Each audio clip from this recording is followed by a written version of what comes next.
The most important thing is the logic for making this tower. Over here you have a hexagon of size 3 with 1 row missing.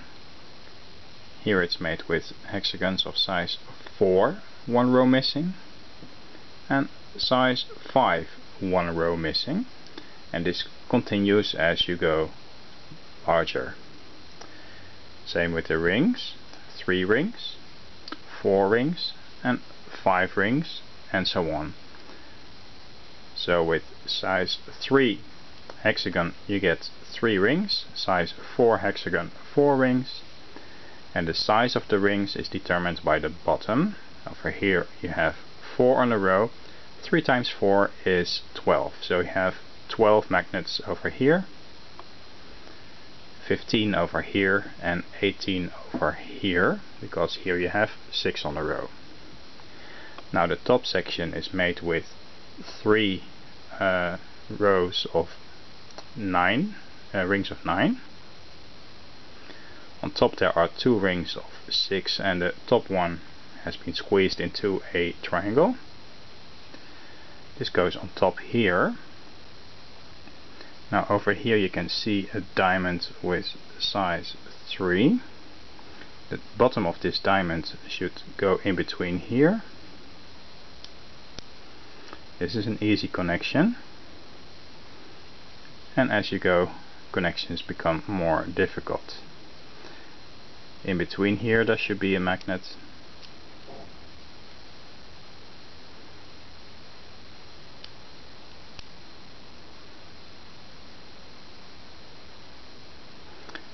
Then the top here, this part must go underneath this diamond of size 5.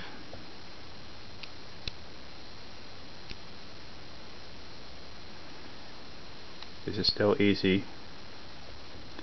Then the top here goes underneath here, making sure this one single one goes in between here. It's becoming a little more difficult.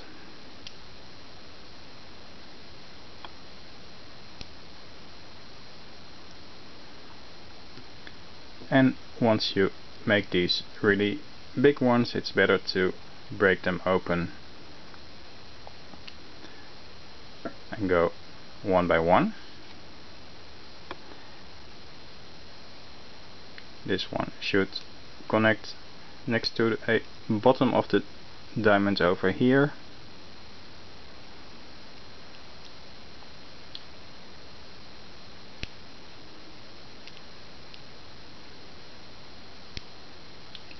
Has been turned over.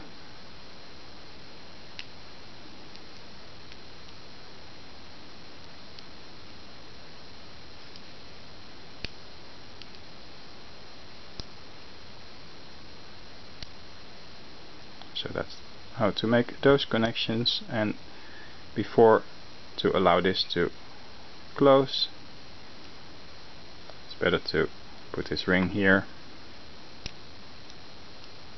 and again make sure there's one magnet in between connections.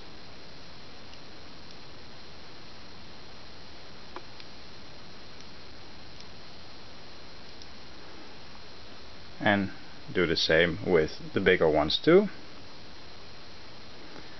Now when you make these hexagons, you simply roll it up like this. That's standard procedure. This is the size 3, connect another 6 for the size 4, and another 6 for the size 5 that was used here.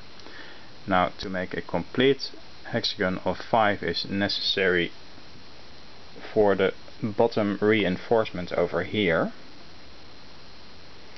This is size 5 hexagon based.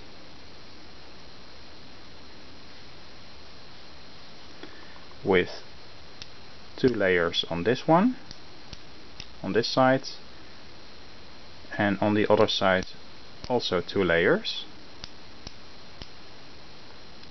Now this is the front section, and behind it the next one as one layer more. So that's how to make the reinforcement. Now those three together make a pretty good tower that I used on the wooden plate. That one is strong enough. This one, this is a little wobbly, so this is one section more, but you don't get a very stable tower.